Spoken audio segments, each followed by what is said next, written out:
L'Alliance Fleuve Congo, un nouveau chapitre pour la RDC, décryptage des objectifs de Corneille Nangaa.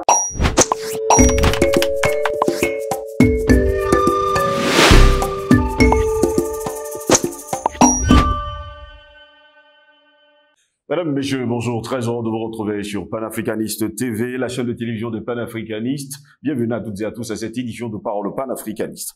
L'ancien président de la Commission électorale nationale indépendante, Corneille Nangaa, a officiellement lancé le 15 décembre dernier, depuis Nairobi au Kenya, une nouvelle coalition politico-militaire appelée Alliance Fleuve Congo. Parmi ses membres, des partis politiques, des plateformes de la société civile, ainsi que des groupes armés dont le M23. L'ambition de Corneille Nangaa, sauver la RDC et garantir un retour à la paix tout en se positionnant contre le pouvoir en place.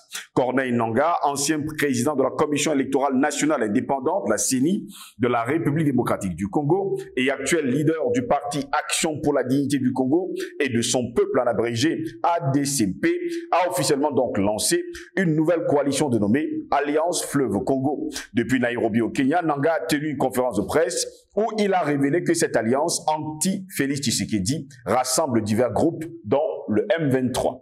L'annonce de cette coalition a suscité des réactions immédiates, notamment de la part de l'ambassade des États-Unis à Kinshasa. Lucy Tamlin, ambassadeur américain en poste, a exprimé une profonde préoccupation face à cette initiative, soulignant que Corneille Nangaa et Michel Rukunga, membres de l'Alliance du Fleuve Congo et le M23, ont été précédemment sanctionnés par les États-Unis. Qu'est-ce qui se cache donc derrière pour que les États-Unis sortent, on va le dire, de la forêt?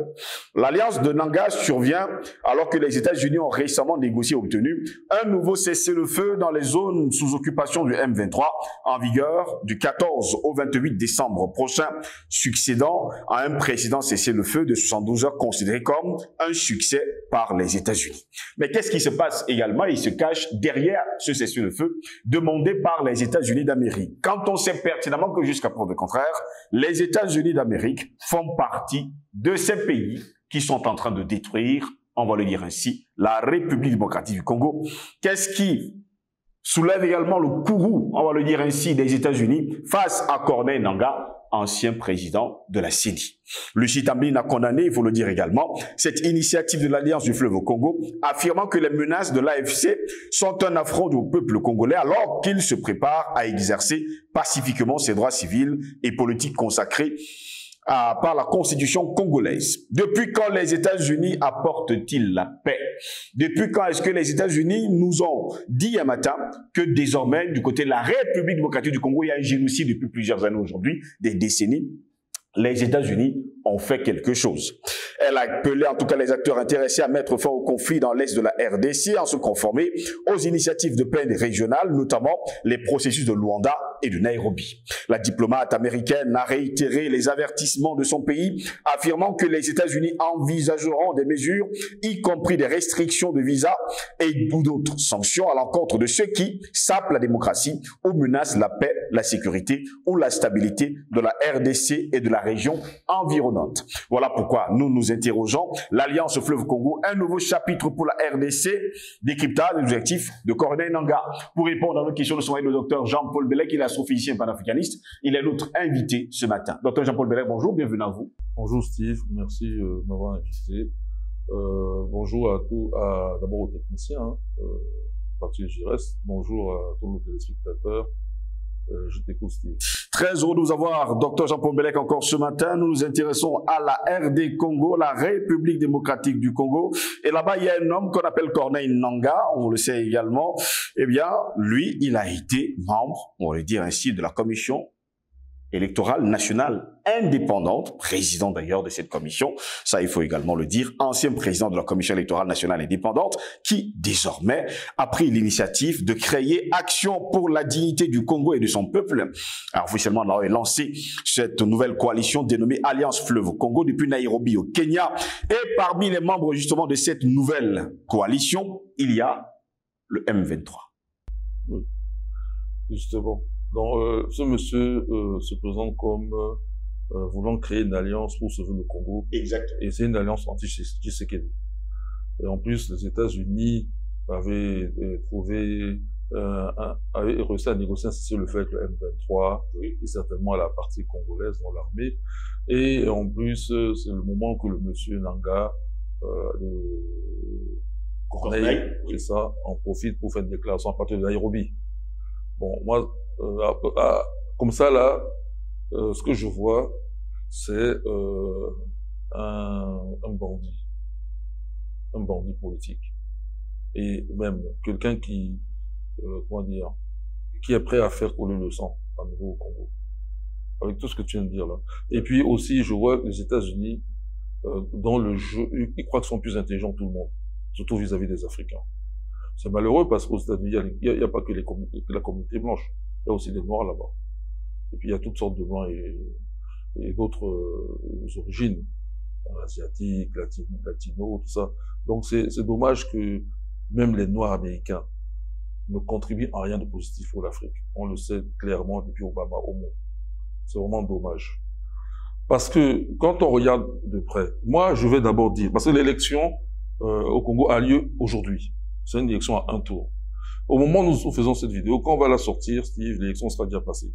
Donc, c'est même pas la peine de se perdre dans les projections ici. On va seulement dire, par rapport à ce que nous en savons, qu'est-ce que nous en pensons. Et qu'est-ce que nous souhaitons même, en tout cas moi personnellement. Bon. Je dis que je souhaite la victoire de Félix Antoine Tshisekedi. Et dès non, moi je la souhaite, mais je sais qu'il va gagner. Tout autre résultat est un trucage. Nous sommes au courant des manœuvres de Katumbi, par exemple. Je vais te dire une chose, je pense que beaucoup d'entre nous se trompent. Bon, on me dira que, bon, Bellec, tu es le seul à parler, donc c'est toi qui dois te tromper. Oui, moi je suis pas un démocrate. Moi, je pense qu'on peut avoir raison seul contre tous. J'aime pas la démocratie d'abord.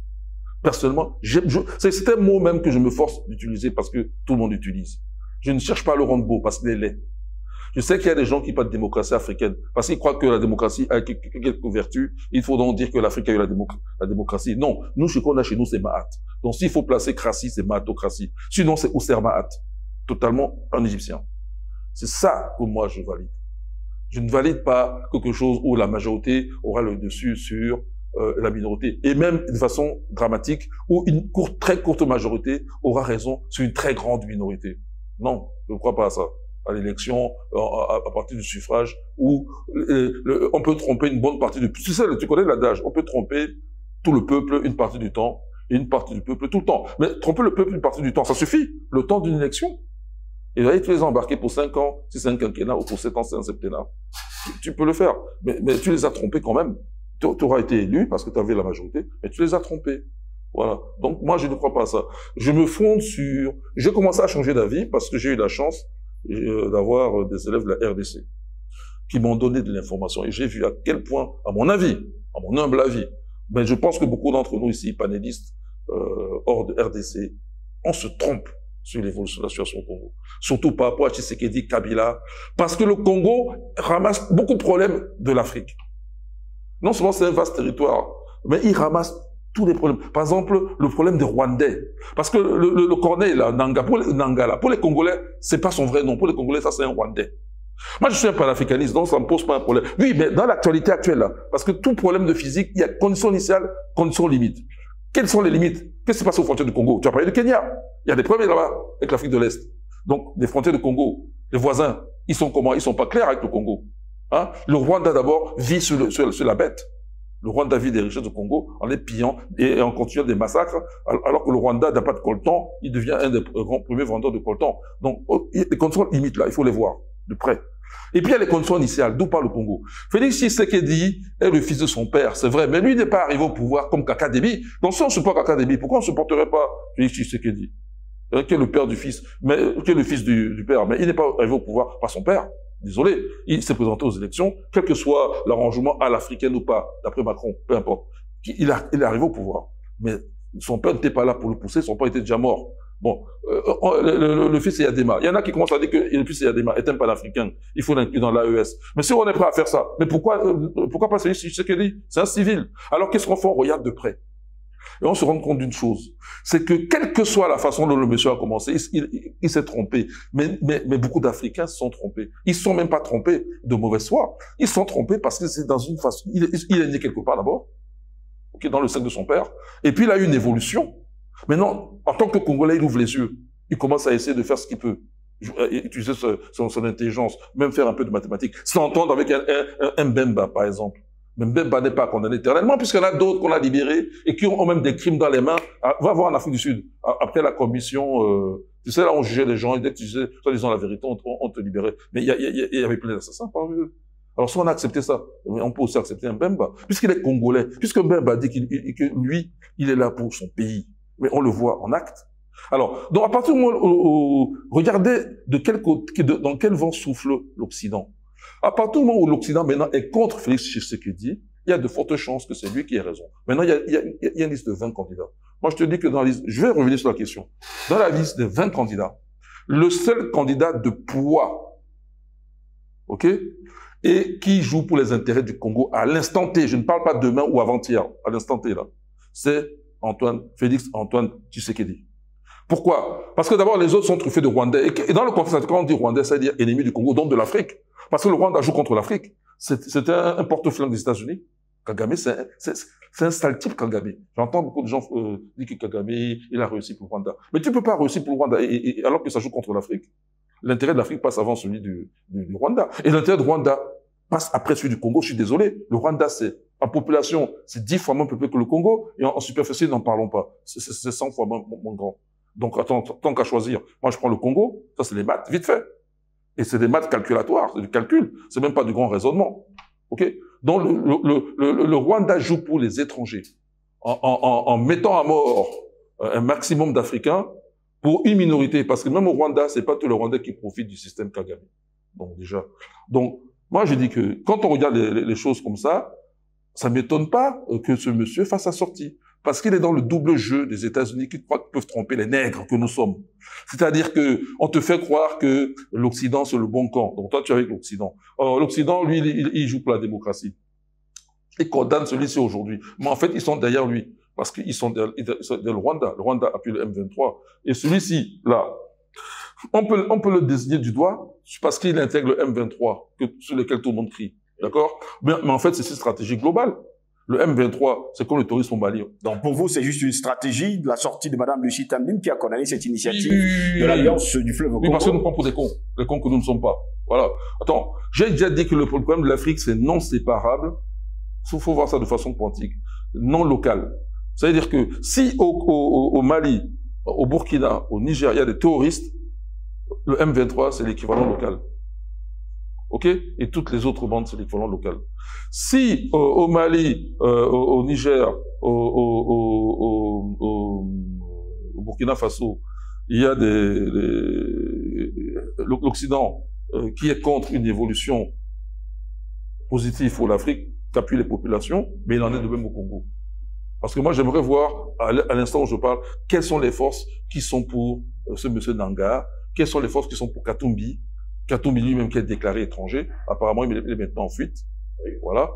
Et autre chose, hein, Félix Tshisekedi, dans une dernière annonce, ça date d'hier, il a dit que si il y a le moindre mouvement à partir du Kenya, ok, puisque ce Nanga, là, il annonce... c'est là-bas qu'il a fait justement son annonce. Il annonce de mauvais augure. En Nairobi, au Kenya. Il annonce de mauvais augure, c'est-à-dire qu'il a l'intention de faire du mal d'après ses déclarations. Alors lui, il déclare la guerre au Rwanda. Il va réunir les deux, l'Assemblée nationale et le Sénat pour lui donner l'autorisation de déclarer la guerre au Rwanda. Est-ce qu'en ce moment-là, vous donnez un blanc-seing à Félix Tshisekedi? C'est pas gentil de me poser une telle question, Steve. C'est même très méchant. Je ne donne de blanc-seing à personne. Je dis simplement que dans ce panel de 20 candidats, le seul candidat de poids, oui, parce que peut-être qu'il y en a, peut-être qu'il y a un panafricain perdu quelque part, mais il n'a pas le poids, ok? Oui. Bon, mais dans les 20 là, celui qui est de poids et qui travaille pour les intérêts du Congo, à l'instant T, pas hier, pas demain, oui, à l'instant T là, c'est Félix Antoine Tshisekedi. Et j'appelle, bon, il est trop tard là, mais je serais heureux s'il est élu, et je dirais chiche, parce que j'attends des résultats.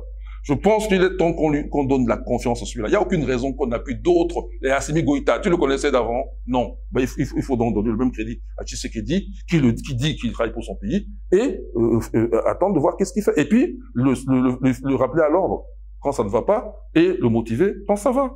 Voilà. Ce qui compte, c'est l'intérêt de l'Afrique. Le Congo, on ne peut pas jouer avec. C'est une grande nation. Si le Congo n'est pas libre, L'Afrique n'est pas libre. Comme ça, c'est clair. Si le Congo vit mal, pleure, l'Afrique vit mal et pleure. Parce que le poumon de l'Afrique, c'est le Congo, RDC, pas Brazzaville. Professeur, il y a quand même il y a un génocide au Congo depuis des décennies aujourd'hui. Personne n'a jamais levé le petit doigt pour dire ça va très mal de ce côté-là. Et sur le coup, on voit quand même les États-Unis sortir de la forêt pour déclarer haut et fort qu'ils condamnent le nouveau mouvement de Corneille Nangaa qui s'est allié avec le M23. Pourtant, le M23 existe depuis la nuit des temps et fait des crimes, vous ne pouvez pas dire fait des choses pas très catholiques du côté du Congo et personne n'en parle, même pas les États-Unis. En fait, le M23, c'est comme un peu comme au Mali. Tu as Ansardine qui devient Génime. Ils n'arrivent pas à changer le nom. Si bien que moi, je ne suis plus leur nom. Je préfère les appeler comme je les connaissais. Parce que c'est comme s'ils t'obligeaient à... C'est comme s'ils te dictaient... Oui, allez, ils dictaient un mot, tu répètes. Non. Moi, je peux même dire Ansardine tout le temps. Ou alors, si je dis Génime, je dis Génime tout le temps. Voilà. Je pense que M23, c'est pareil. Il y a eu d'autres groupes avant, d'autres groupes viendront après, ils changent de nom tout le temps. Et puis, je t'embrouille. Non. Les États-Unis, c'est un ennemi de l'Afrique. Je crois que si c'est pas clair, je le dis, là. Je croyais que c'était clair au début. Voilà. Et je disais que c'est dommage que la communauté noire ne joue pas pour l'Afrique. Elle-même, elle est ennemie de sa terre-mère. Obama, j'ai dit Obama l'a prouvé. Il joue contre l'Afrique. Des Noirs qui jouent contre l'Afrique.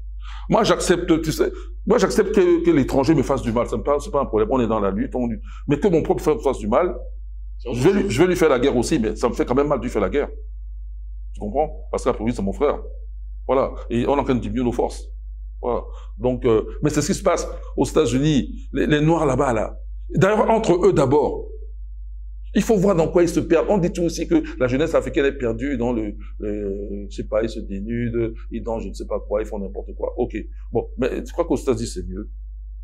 Surtout au sommet, là. Je vois les affaires Puff Daddy, là. Didi, comment on l'appelle maintenant, là. Un nulard de première comme ça, là. Il roule sur des milliards, il sort des milliards, il joue comme ça des milliards.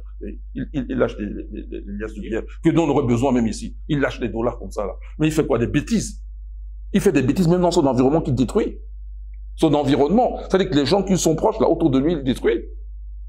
Alors, donc moi, c'est ce que je vois des États-Unis. Il y a eu des grands noms comme les Malcolm X, évidemment, même Mohamed Ali. Mais je parle à l'instant T. C'est tout l'instant T. Là, aujourd'hui. Pas hier, pas demain. Aujourd'hui, là. OK? Dans les États-Unis, étant donné que notre communauté noire n'est pas assez forte, ou en tout cas se laisse faire, hein, ben les États-Unis, c'est un ennemi de l'Afrique. Ça ne devrait pas être le cas, parce qu'on a quand même une communauté noire représentative.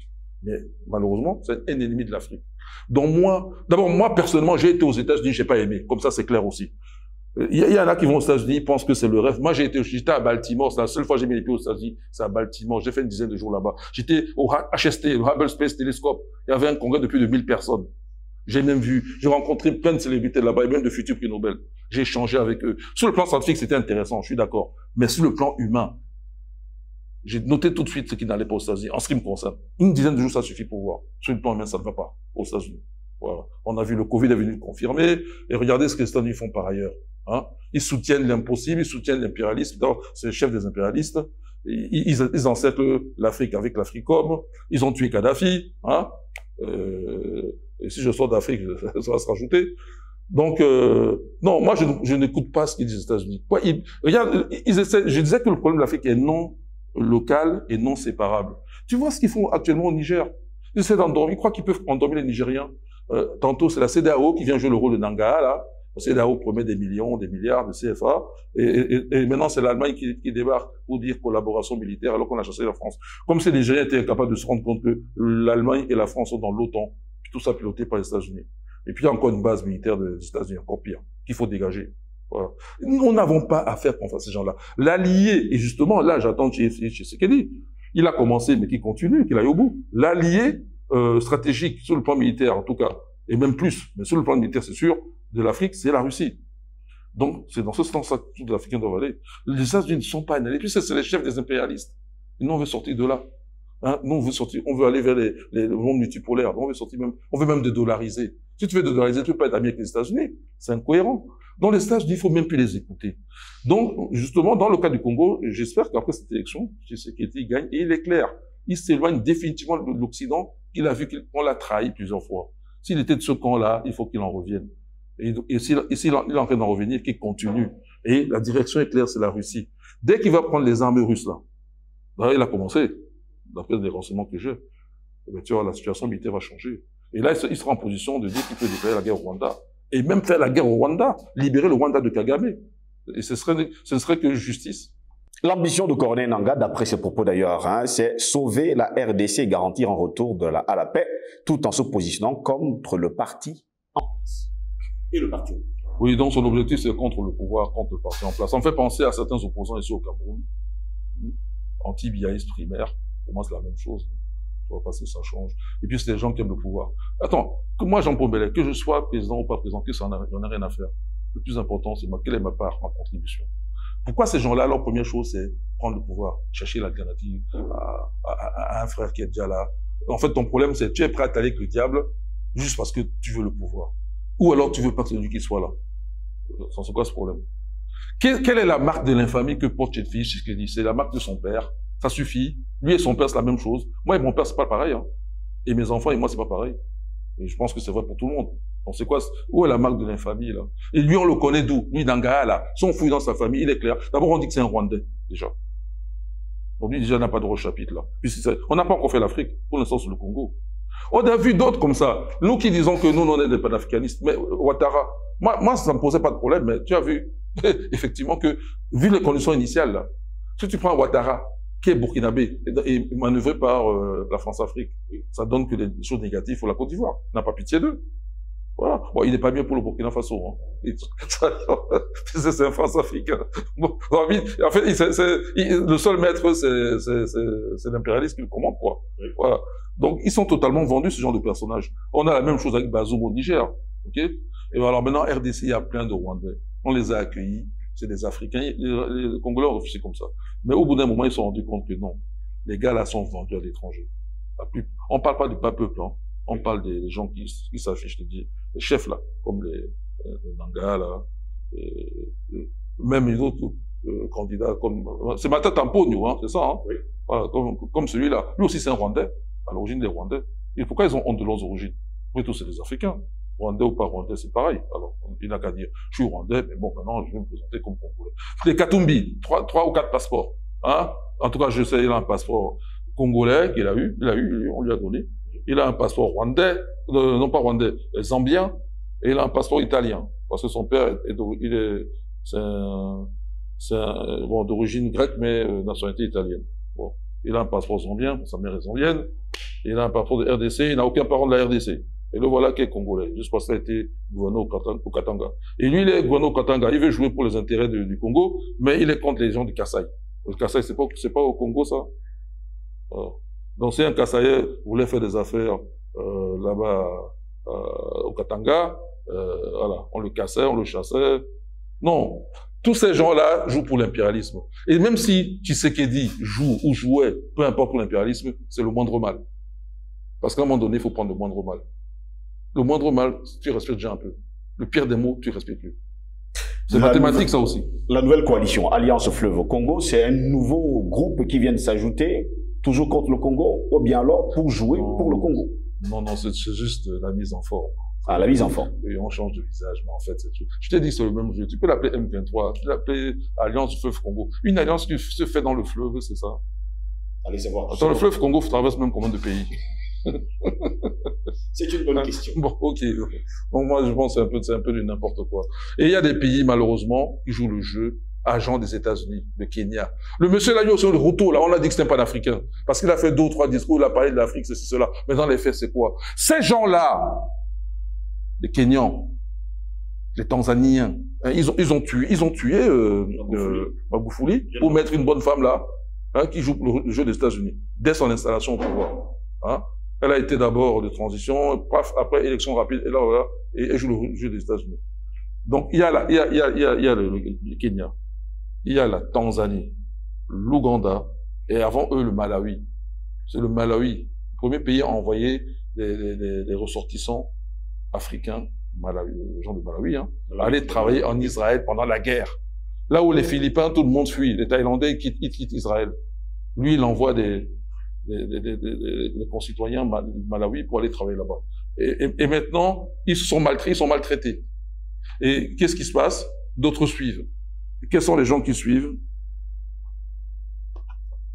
Quels sont les gens qui suivent? C'est le Kenya, c'est l'Ouganda, et la Tanzanie qui aussi veut l'envoyer les leurs travailler en Israël. Là, pendant la guerre, là où on fait la guerre. Je te dis, les Thaïlandais et les Philippins, eux, fuient. Mais c'est là que ces Africains-là, c'est des vendus. Toute l'Afrique de l'Est, là, c'est des vendus. Ils ont envoyé une force d'intervention. Au début, Tshisekedi, il a pensé qu'ils pouvaient fonctionner avec eux, l'Afrique de l'Est, là. Mais il a vu, tous des vendus. Quand ils viennent, c'est pour supporter le M23. Ils viennent pas lutter pour que le Congo ait le dessus, c'est le contraire. Donc, tout ce qui est anglo-saxon est négatif actuellement, là, pour l'Afrique. C'est-à-dire que, mais c'est les francophones qui font la lutte. Je ne vais pas faire la division entre francophones et anglophones, mais regardons les choses. Les élites, là. Le président Madakane en parle souvent. Les élites anglophones, quand ils parlent du Cameroun, ils sont complices de ce qui se passe ici. C'est pas seulement les francophones. Eh ben, ces élites-là, anglophones, qui gèrent les pays d'Afrique de l'Est en particulier, sont tous des vendus aux États-Unis. Ils ont baissé la culotte. Je ne sais pas. Moi, ils font pas. Moi, ça, je ne fais pas. Pour moi, c'est un tigre en papier. Hein. Je te dis, j'ai été au Sahel, j'ai pas aimé. Pour moi, c'est un tigre en papier. Je préfère encore collaborer. J'ai été en Russie 2 fois. Et la Russie, dès le début, j'ai vu le côté humain chez les Russes, qui n'existe pas chez les Américains. Et entre humains, c'est le côté humain qui compte quand même d'abord. Donc, moi, ces pays anglophones-là, je n'y donne aucun intérêt. Et comme ils sont tous contre Tshisekedi et s'élancent contre Tshisekedi, pour moi, ce serait une erreur d'aller dans leur sens, aboyer avec les loups, juste parce que Tshisekedi, on lui a donné une marque de l'infamie parce qu'il doit hériter de son père. Je suis pas d'accord avec ça. Merci à vous, professeur Belek, d'avoir répondu à nos questions. Merci aussi de m'avoir donné l'occasion de parler du Congo de cette façon. Je vais continuer dans ce sens-là jusqu'à convertir un maximum de gens ici. Parce que je suis persuadé que je vois très clair là dans cette affaire. D'après les renseignements. Si je vois pas clair, c'est que je suis mal renseigné. Mais mathématiquement, si tout le monde est contre une personne et que ces gens-là, en dernier ressort, sont du côté de l'impérialisme, je ne peux pas aboyer avec les loups. Impossible. Merci à vous également, mesdames, messieurs, de nous avoir suivis. Au plaisir de vous retrouver très prochainement. Je vous souhaite de passer une agréable journée.